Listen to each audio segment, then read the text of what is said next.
So, ito nga pala guys, ang continuation ng ganap kahapon nung kami ay naglomi. At ayun nga, pagkagaling nga namin dun sa seaside, ay bumalik na ulit kami agad dito sa Lomian.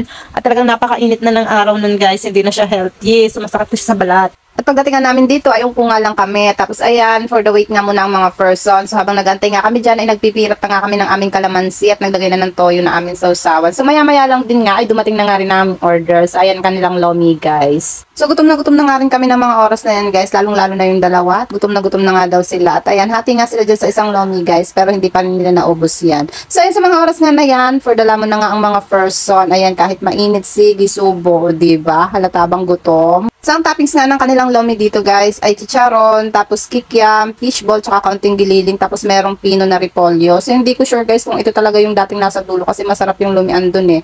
So, parang hindi siya. Ewan ko lang din. Hindi ko din sure kasi matagal na panahon na nga yun. Ilang years na rin yun guys. Ang nagdaan, ako yung huling nakapag-lomi nga doon. So, after nga namin kumain dyan, ayan, for the bayad na nga ang person. So, kinuha ko lang din yung dalawang take-out na aking pinabalot dahil nga kay Ate Kate at saka kay La Mami. So, gisado yung pina-take-out ni Mami at saka kay Ate Kate naman ay lomi.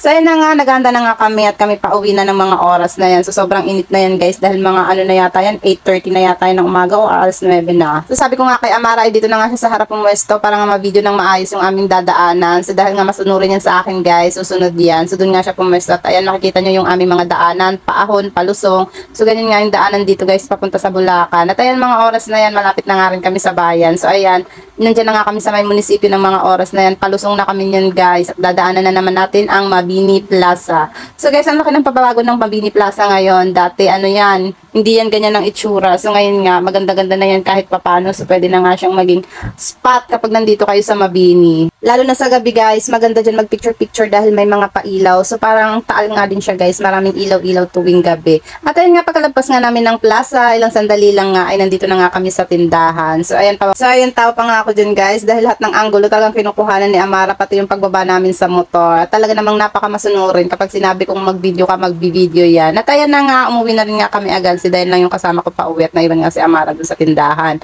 So yun, dala-dala ko nga tong take out ko kay Ate Kate, tapos pumasok na rin nga kami dito sa bahay. Pagkapasok ko nga dyan, ay nilapag ko nga lang yung aking mga dala-dala, tapos nagwalis nga muna ako dito sa aming sala, talagang magabok na naman ang sahig.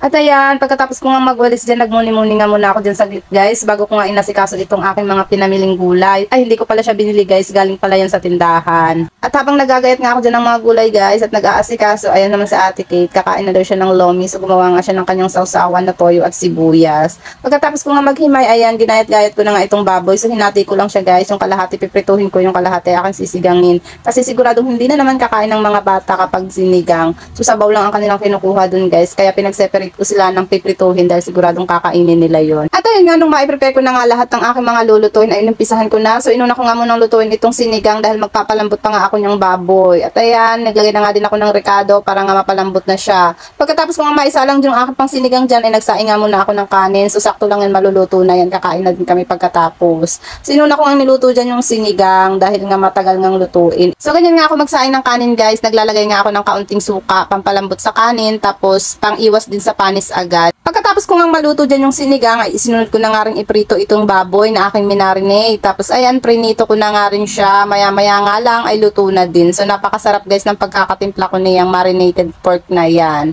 At ayan, alam ko namang matutuwa na naman ng mga chikiding at ganyan ng ulam. Pagdating nga nung tanghali guys, hindi pala umuwi si Sir.